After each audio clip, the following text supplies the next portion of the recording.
Bismillahirrahmanirrahim. Hari ini Bapak Ibu para pejuang. Kemarin jangan dibilang pasien, katanya bilangnya pejuang. Alhamdulillah hari ini kita terus berjuang. Ya, begitupun nakes juga berjuang. Hari ini kita akan membahas tentang mukjizat di dalam Isra.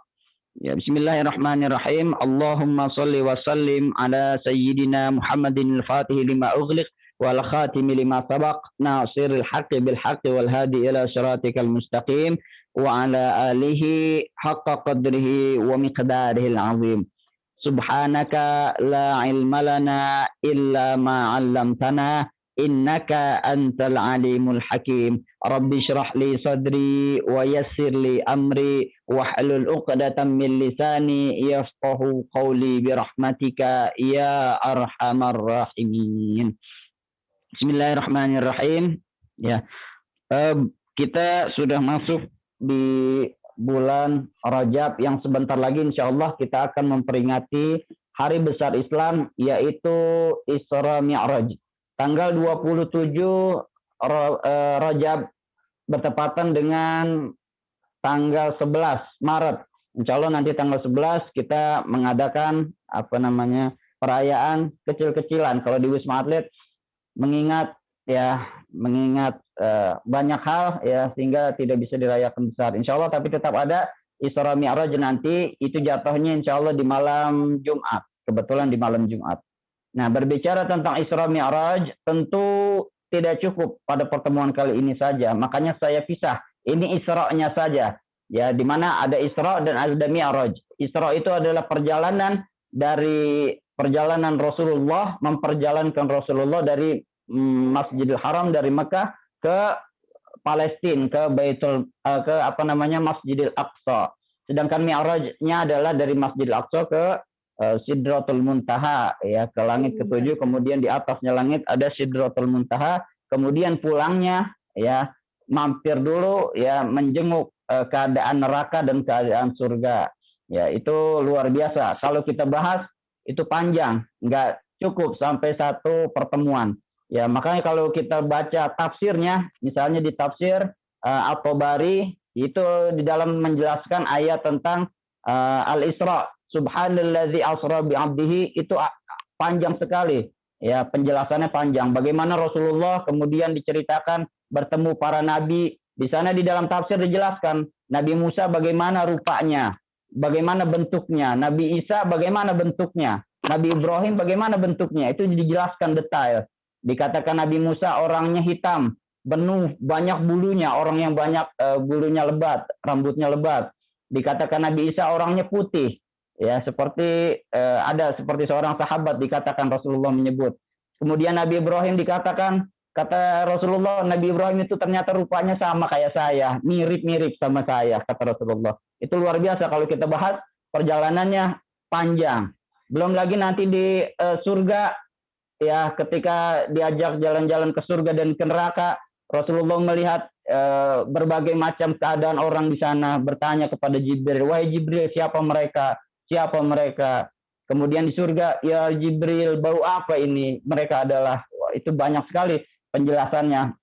Maka pada hari ini kita akan membahas Isra-nya dulu, yaitu Isra-nya perjalanan dari Masjidil Haram ke Masjidil Aqsa. Ya, dikatakan ya Subhanallazi asra bi'abdihi lailan minal Masjidil Haram ilal Masjidil Aqsa. Pertama yang harus kita yakini bahwasanya perjalanan Isra Mi'raj ini merupakan perjalanan ya bukan cuma spiritual, bukan cuma ruhnya saja yang berjalan, tetapi dikatakan juga jasadnya ikut. Artinya ya ini suatu mukjizat. Kenapa dikatakan mukjizat?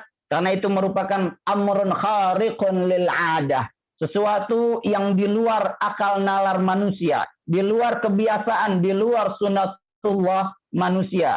Sebab apa? Mustahil. Bahkan sampai detik saat ini, ya sampai di zaman yang canggih ini, belum ada satu teknologi pun yang bisa menembus sampai ke langit ketujuh. Itulah yang kata Allah, linuriyahu min ayatina Untuk apa? Untuk memperlihatkan kekuasaan aku, untuk memperlihatkan besarnya alam ciptaanku, memperlihatkan besarnya tanda-tanda kekuasaan aku, kata Allah Subhanahu wa taala. Maka dari itu ya, kalau kita perhatikan roket rudal yang keluar angkasa paling banter semana, ya paling jauh, paling nggak bisa melampaui kita satu galaksi.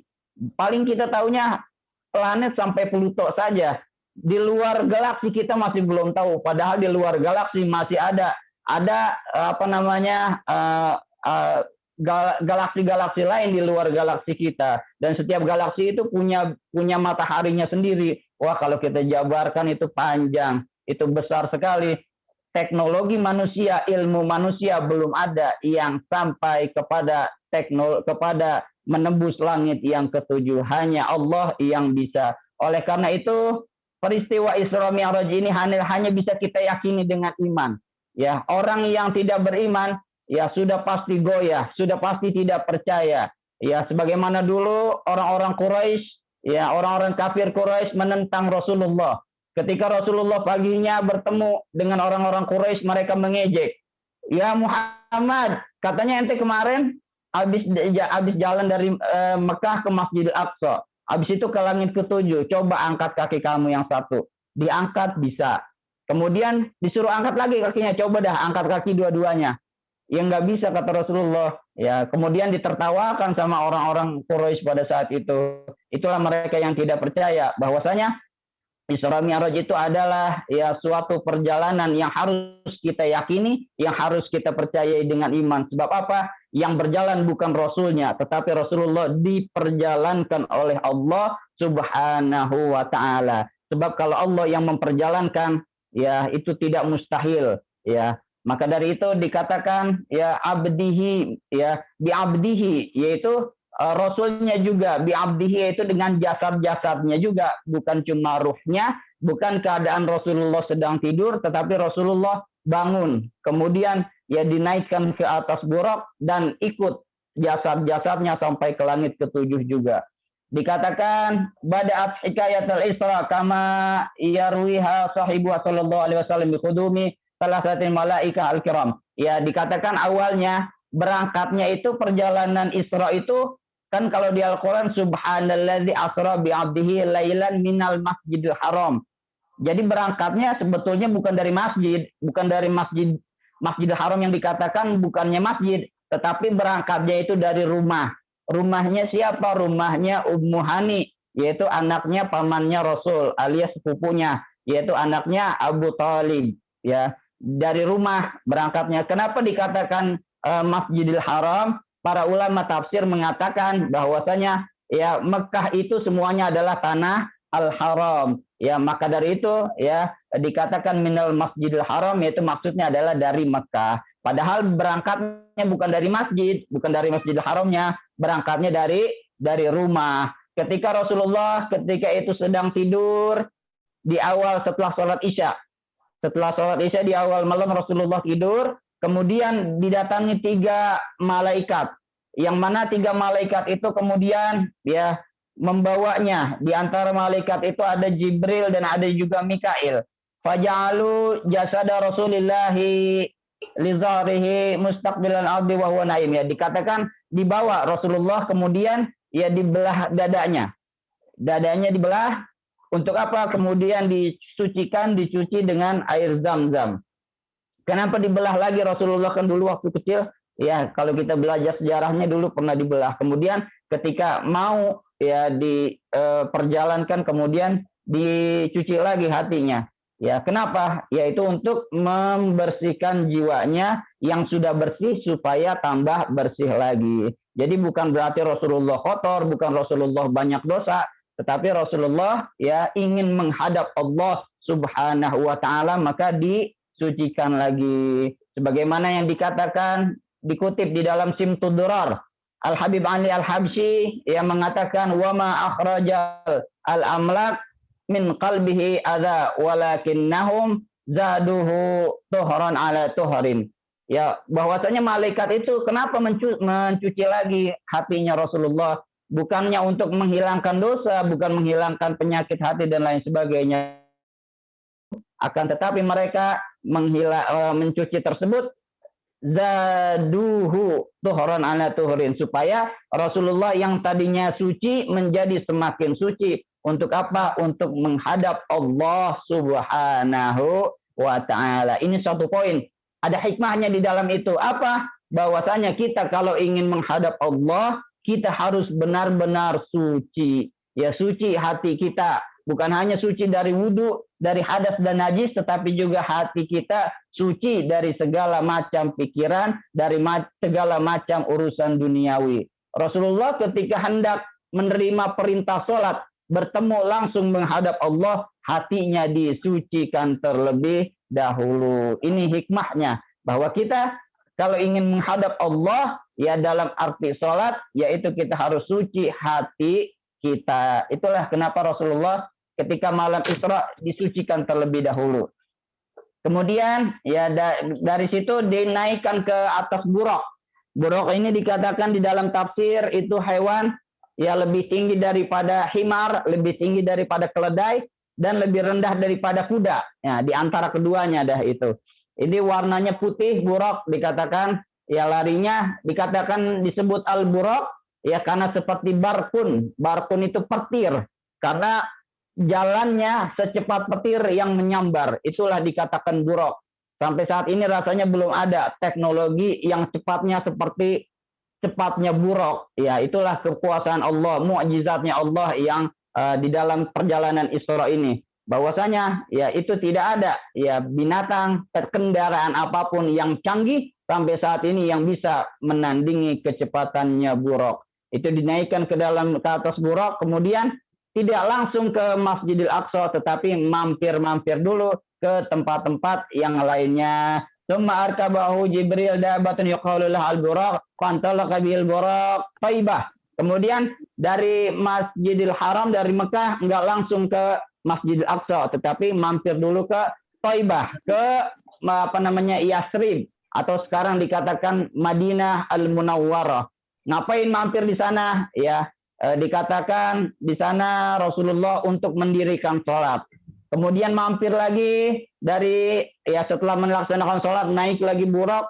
Kemudian mampir lagi di suatu tempat ya yang namanya Summa Anzala Tursina haitsu kallamallahu Musa. Ya, kemudian dari Thaibah, dari Madinah mampir lagi ke Tursina di Mesir. Jadi nggak langsung ke Palestina, mampir dulu ke Mesir. Ngapain? Sholat lagi, ziarah ke tempatnya Nabi Musa, yaitu Tursina. Di mana di sana adalah bukit, tempat ya bercakap-cakapnya, bertemunya Allah Subhanahu wa Ta'ala dengan Nabi Musa dengan perantara wahyu. Yang ketiga, pergi lagi ila Baitul Laham, ke Bait Lahem. Bait Lahem itu di Palestina, tempatnya Nabi Isa. Ya, ziarah lagi ke makam-makam para pendahulunya, ziarah ke makam-makam para nabi, kemudian sholat di sana, kemudian sampailah habis dari Bethlehem langsung ke Baitul Maqdis. Ya, terdapat di sana ya ketika sampai di Baitul Maqdis sudah dimenunggunya para nabi-nabi terdahulu. Luar biasa betapa gembiranya Rasulullah. Dikatakan perjalanan Isra merupakan ya hadiah dari Allah. Sebab apa? Isra Mi'raj itu perjalanannya kalau kita telisir dari sejarah itu terjadi setelah Amul Huzni, yaitu terjadi setelah ya meninggalnya Abu Talib, pamannya Rasulullah, dan meninggalnya Khadijah. Ketika itu Rasulullah benar-benar terpuruk, benar-benar sedih ya ketika kedua orang yang dicintainya, yang mensupportnya secara moral dan material, ya, yang melindunginya dari segala macam mara bahaya sudah tidak ada lagi. Kemudian Allah datangkan malam Isra, yaitu untuk menghibur hati Rasulullah yang sedang sedih. Dihiburnya dengan apa? Dengan cara piknik, dengan cara jalan-jalan. Dihibur Rasulullah. Tenang, kamu nggak sendiri wahai Muhammad, masih banyak orang-orang pendahulu kamu. Makanya diajak ke tempat-tempat bersejarah, ini loh dulu Nabi Musa, ini loh dulu Nabi Isa, ya kemudian bertemu langsung dengan orang-orang tersebut, dengan nabi-nabi tersebut, inilah nabi-nabi yang telah mendahului kamu, kamu tidak sendiri, itulah hiburan dari Allah Subhanahu wa taala kepada Rasulullah Shallallahu alaihi wasallam. Demikian kiranya ya, saya ingin panjang lebar tetapi waktunya membatasi kita. Nanti kita bertemu lagi di kesempatan yang lain. Wabillahi taufiq wal hidayah. Wassalamualaikum warahmatullahi wabarakatuh.